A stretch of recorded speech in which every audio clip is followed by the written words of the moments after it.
En primera plana, Carlos Herranz.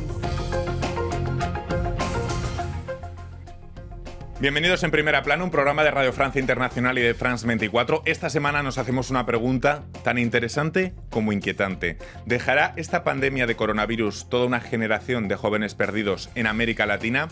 Vamos a intentar responder a esta pregunta con 4 invitados. Me acompañan Paola Martínez Infante, periodista independiente. Bienvenida, Paola. Gracias, Carlos, por la invitación. George Dibb, economista para Latinoamérica de la aseguradora Euler Hermes. Bienvenido, George. Muchas gracias. Carlos Vinograd, de la Escuela de París, de Economía de París, de la Universidad de Évry, y además fue exsecretario de Estado de Argentina de Comercio. Bienvenido, Carlos. Gracias, Carlos. Y me acompaña a distancia desde Barcelona Janina Belp, investigadora del Centro Albert Hirschman de Ginebra y coordinadora editorial de Agenda Pública. Janina, buenos días. Buenos días. La generación perdida de jóvenes de América Latina como consecuencia de la COVID-19, hoy en Primera Plana. Se cumplen 6 meses desde que la Organización Mundial de la Salud declaró el inicio de la pandemia y según avanza por el continente de Latinoamérica vamos viendo consecuencias, el cobro de vidas, también las consecuencias económicas y consecuencias que vamos a ver también a corto o medio plazo quizá, como una generación de jóvenes puede perderse. Lo hemos visto con datos que va ofreciendo, por ejemplo, el Banco Interamericano de Desarrollo, que dice que cientos de miles de jóvenes están abandonando las universidades de América Latina. Hay realidades que inciden en este aspecto, como por ejemplo el desempleo juvenil o la educación a distancia, que aún ha podido agravar las desigualdades. Hoy incidimos en esa pregunta, si podemos estar ante una generación de jóvenes perdidos en América Latina. Antes de ello, vamos a repasar algunas portadas como hacemos cada semana. Por ejemplo, El Espectador reflexiona en su portada sobre una prioridad en medio de esta pandemia, titulando Educar la prioridad. El Heraldo de Honduras, alarmante incremento de la mendicidad infantil como consecuencia de la pandemia.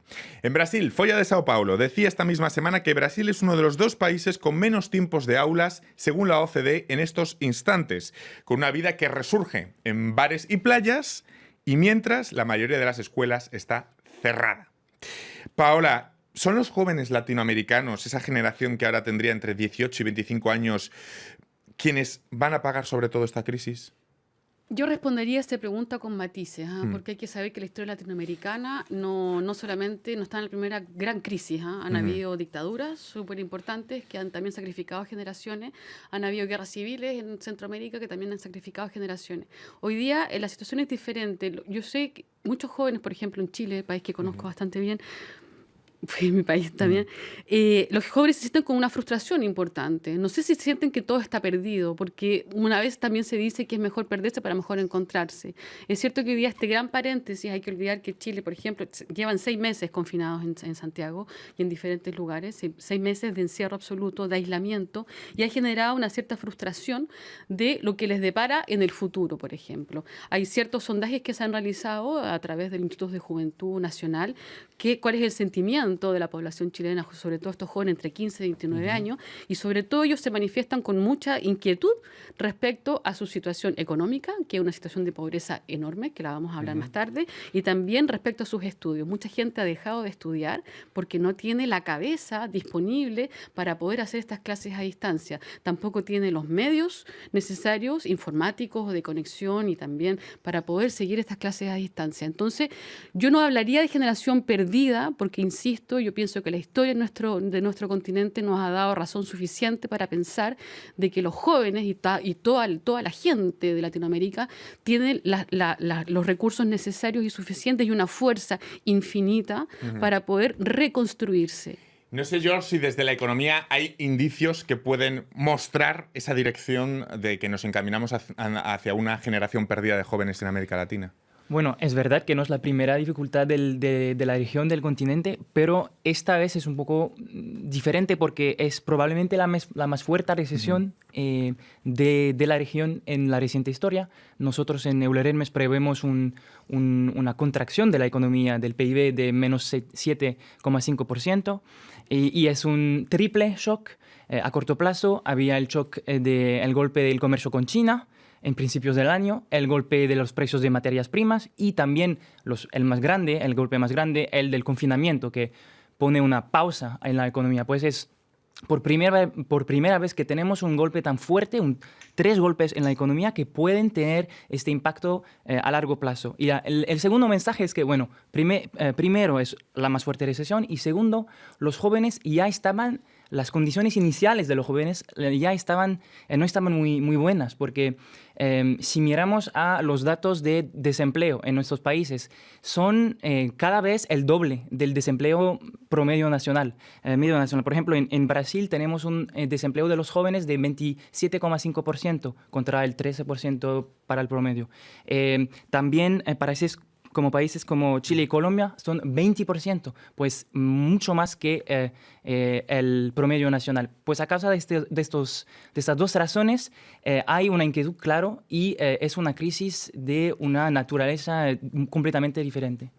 Carlos, ¿qué características específicas económicas tiene esta crisis que no tuvieran otras en el pasado de Latinoamérica? Complementando las dos descripciones precedentes que son muy ajustadas. Si dentro del marco de esta contracción que es global, es una de las contracciones más grandes, incluso comparado con la epidemia de la gripe española, que es importante ver ciertas características. ¿Cuál es el elemento distintivo entre la reacción de los países del norte y los países del sur? Me parece que eso es importante para entender lo que pasa con los jóvenes. Y es fundamentalmente que la cuarentena y la contracción de la economía opera sobre una estructura social diferente, y esto lo centralizaría en el nivel de informalidad. La informalidad en la región es el país que tiene menor informalidad es Uruguay, que está en torno del 25%, y los que tienen más informalidad están en torno del 50%, siendo Brasil, Argentina, México, Chile está en niveles intermedios, algunos países de Centroamérica. ¿Y por qué esto es importante? Porque la cuarentena corta los flujos de ingresos de los sectores formales, de los sectores modernos, hacia los sectores informales. Y los sectores informales les llega con más dificultad las ayudas, que han sido masivas, eso es interesante, a diferencia del pasado en otras crisis. En todos estos países los programas fiscales han sido gigantescos, pero los patrimonios de los sectores informales son muy bajos, viven al día. De manera que estos cortes, por un lado, les cortan los flujos de consumo, agravan los efectos de demanda y la recesión por el peso del sector informal, que es entre 25 y 30% de la mano de obra, y al mismo tiempo genera desajustes en la vida social. Pero por otra parte, los informales tienen un porcentaje de la ciudadanía que vive en condiciones habitacionales muy deficientes, slums, favelas, villas. Allí el hacinamiento es muy fuerte. ¿Cómo hacer una cuarentena con gente que vive a 5 personas en un cuarto? Esto genera desafíos muy importantes que podemos discutir en más detalle, pero creo que si tuviera que elegir un elemento distintivo, tomaría la informalidad como elemento radicalmente un pequeño inciso diferente. Y le pregunto a Janina también. Sí, pero no hay que olvidar que la desigualdad tremenda, la brecha salarial existe antes de esta pandemia. Y eso justamente esta pandemia ha puesto de manifiesto las enormes desigualdades. La gente se ha dado un porrazo tremendo para darse cuenta que efectivamente vivimos en un continente que es profundamente desigual, donde el sistema neoliberal que ha sido implantado en muchos de los países hoy día está pasando la factura a la generación de jóvenes y a los más viejos también. Janina Welp, desde Barcelona. Janina, nombraba a Carlos Vinograd específicamente ese elemento de informalidad. Claro, muchos de los universitarios que están dejando ahora sus estudios fueron los primeros también de sus familias que consiguieron llegar a la universidad. Pero claro, ¿cómo estudias cuando pues no tienes para sobrevivir? ¿No? Vaya, sí, creo que la pregunta se responde sola, ¿verdad? O sea, el problema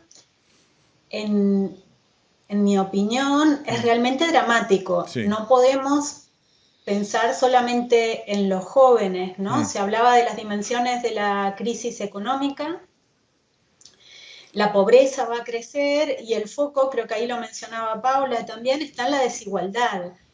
Cuando hablamos de educación, es sumamente preocupante lo que está pasando con el nivel universitario, pero creo que es aún más preocupante lo que está pasando en los niveles primarios, en la educación básica. Y eso sí que va a ser un enorme refuerzo a la desigualdad. Algunas instituciones ya han cuantificado incluso ese abandono de matrículas que puede ser, atención Leo, un 25% en el caso de Colombia y porcentajes parecidos en países de la región según el Centro de Estudios Latinoamericano. Claro, ese éxodo, les planteo, amenaza a todo lo que ha habido antes, que es muchos años en muchos países de la región haciendo muchísimos esfuerzos por intentar dar pequeñísimos pasos en lo que es la desigualdad en la educación, ¿no? Exactamente, y también, insisto, no hay que olvidar, por ejemplo, el caso chileno, la gente se endeuda para poder que sus hijos vayan a la escuela, los estudiantes universitarios se endeudan para poder pagar 5 años de estudio y seguir pagando 20 años después créditos que le vuelven cuando son profesionales. Entonces ya la situación de los estudiantes, por ejemplo, en mi país, era una situación precaria. No hay que olvidar que ha habido numerosas revoluciones de pingüinos en el 2013, luego la revolución de estudiantes para solicitar una educación gratuita y de calidad.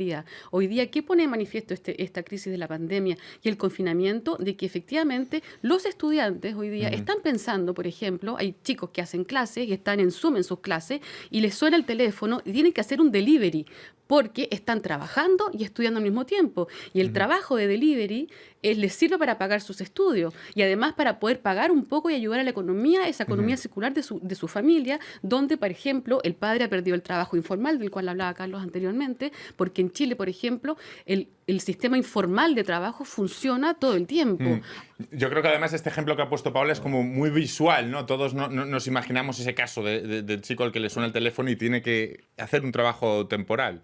Bueno, uno de los problemas y la razón por la que la educación es tan importante también en algunos de esos países es que la corrección de las desigualdades ex post, después de ocurrido, también no está tan buena en estos países. Pues hay las desigualdades de oportunidad que la educación corrige y también las ex post que los impuestos pueden corregir. Y el problema es que los sistemas de impuestos en nuestros países, la CEPAL de la ONU dice que son 6 veces menos efectivos para corregir las desigualdades que los de Europa, por ejemplo. Y pues lo que puede hacer Latinoamérica es también reformar su sistema de impuestos para corregir después de ocurrido estas desigualdades y un poco compensar esta importancia y esta desigualdad de oportunidad con la educación.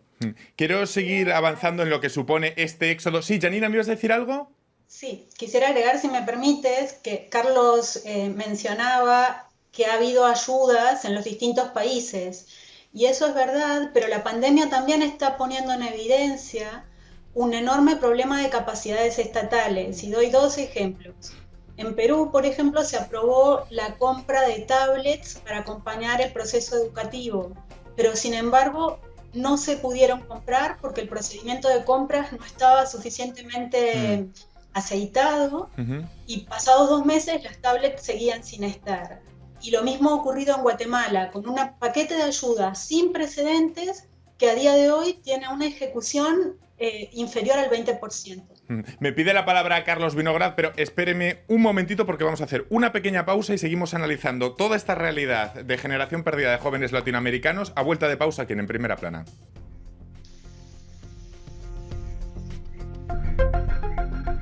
RFI, la selección del mes. ¿Alguien me escucha, por favor? Sans amour, sans souci, ¿Alguien me escucha? sans problème. Thomas Dutronc Yes, the good et life. Jeff Goldblum. Let you hide all the sadness you feel. Pour là-bas, les vieilles montagnes, Nicolas Michaud. tâche de regarder au travers.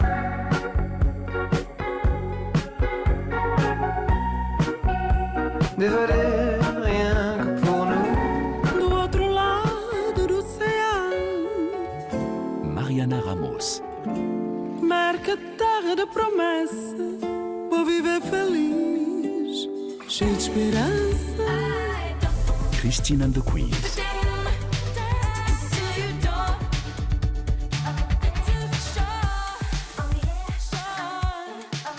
RFI.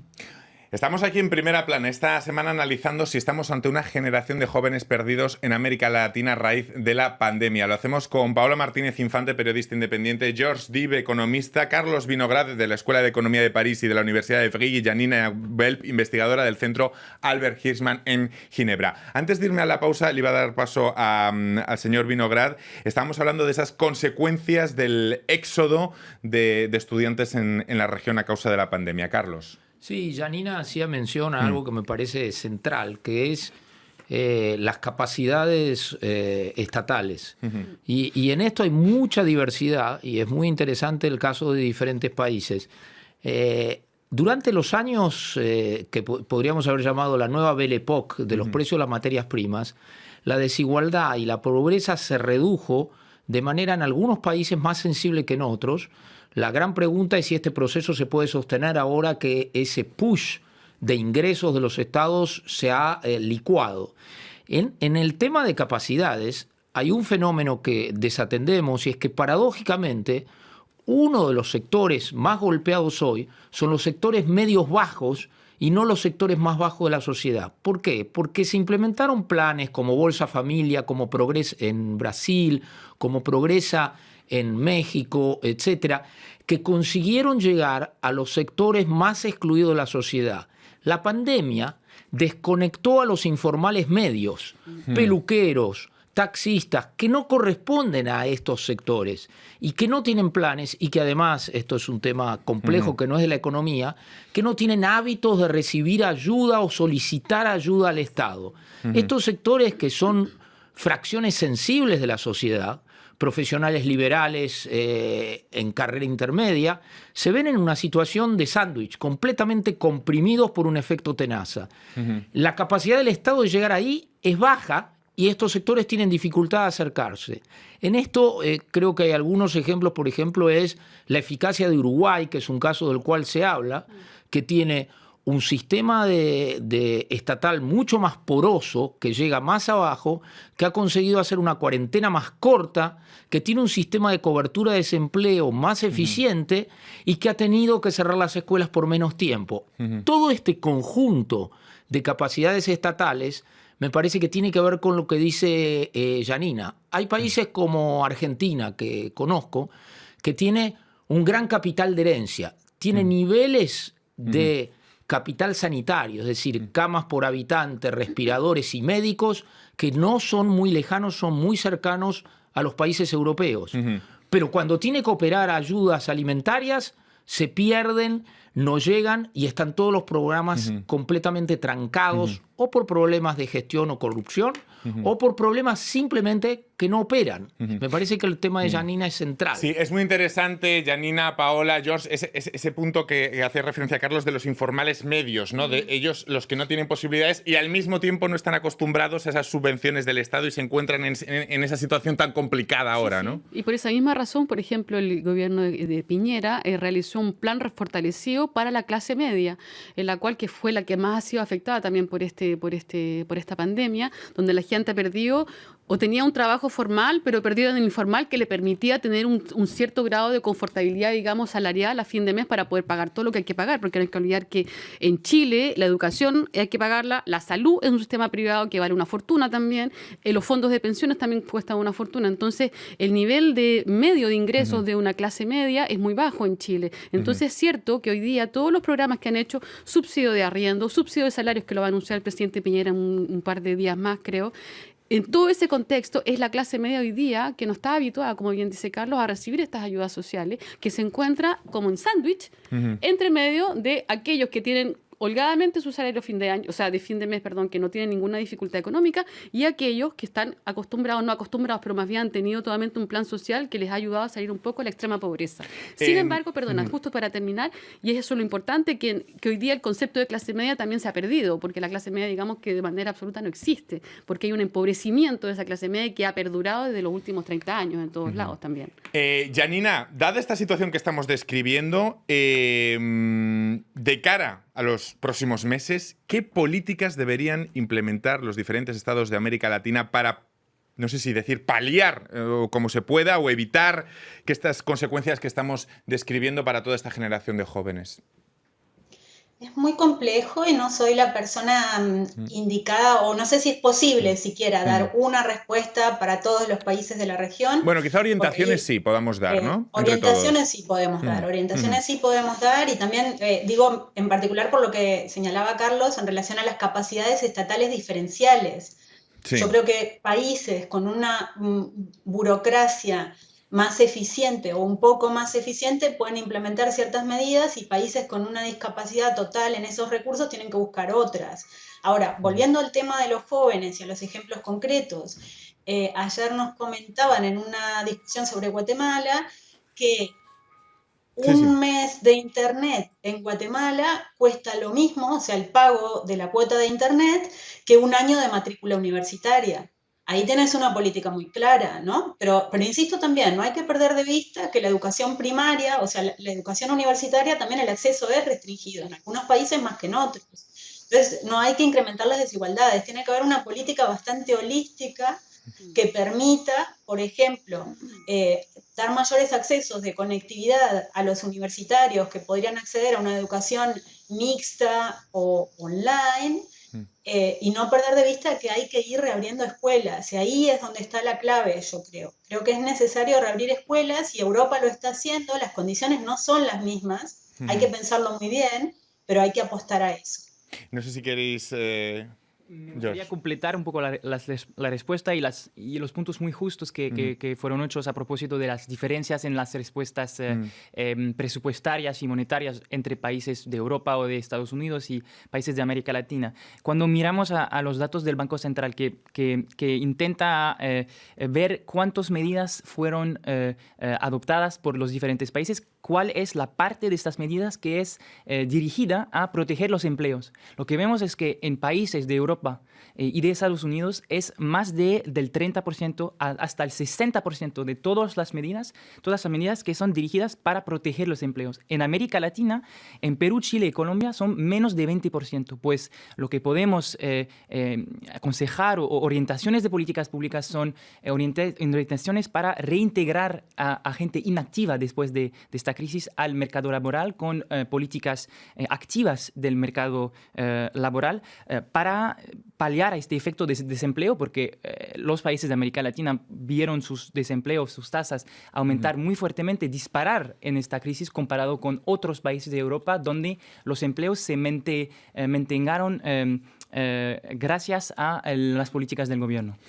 Toda esta situación, y les quiero preguntar a todos, ha supuesto una frustración, sin duda, para los jóvenes. Sus primeros empleos, sus estudios, sus amistades. No sé si podríamos decir que este 2020, Paola, está siendo un año de frustración para los jóvenes de América Latina. ¿Cómo calibramos ese elemento de la frustración, que a lo mejor va más allá de los datos económicos que estamos exponiendo? Yo pienso que es cierto que hay que salir un poco de los datos macroeconómicos, porque en realidad es que son micros, que son mucho más duras en realidad de lo que estamos conversando acá, en la cual hay gente en Chile que dice prefiero morir del COVID que morir de hambre, por ejemplo. Y no son solo los adultos que lo dicen, son también los jóvenes y los menos jóvenes. Todo el mundo hoy día se siente en una situación de trampa absoluta, de una trampa social, donde hay un sistema social de protección social en ciertos países que es muy deficitario, que no funciona. Entonces yo pienso que hoy día esa frustración que se genera en la sociedad, insisto, todavía en Chile no hay que olvidar que hubo un estallido social que comenzó en octubre, que ya ponía de manifiesto todas las desigualdades y los problemas que había en la economía del país, que generaba enormes desigualdades. La gente no tenía para comer, no tenía para educarse, no tenía dinero para vivir decentemente. Entonces, ¿qué hace esta crisis? Efectivamente ha dado, insisto, un cachetazo a todo este sistema liberal, neoliberal, donde han tirado por la ventana los servicios básicos, la educación, la salud, y hoy día los gobiernos están, por ejemplo, el gobierno de Piñera, en vez de tomar medidas preventivas, hace acciones inmediatas para poder paliar. No sabemos lo que va a pasar más adelante. Hoy día es cierto, hay gente que yo puedo entrevistar, aquí y allá, diferentes edades, diferentes estratos sociales, que sienten que ha sido un año un poco perdido, nuance. No se sabe qué va a pasar más adelante, pero sí hay una frustración enorme porque toda la reivindicación que había comenzado en octubre fue parada por la pandemia. Esperan que en octubre, con el plebiscito que se va a hacer a fines de octubre, para cambiar la Constitución y abrir nueva perspectiva, las cosas puedan volver a funcionar y puedan volver a marchar esta máquina de la reivindicación social, que es muy importante. Janina, ¿cómo valora usted ese fenómeno, ese elemento de la frustración, más allá de los datos económicos? Bueno, coincido con lo que decía Paula, hay que verlo a nivel micro, y creo que ahí hay muchas diferencias también en la situación, en el escenario político que está viviendo cada país, por un lado. Quizá en Chile la perspectiva del plebiscito añada cierta ilusión, sobre todo a los jóvenes que han estado muy movilizados en las protestas.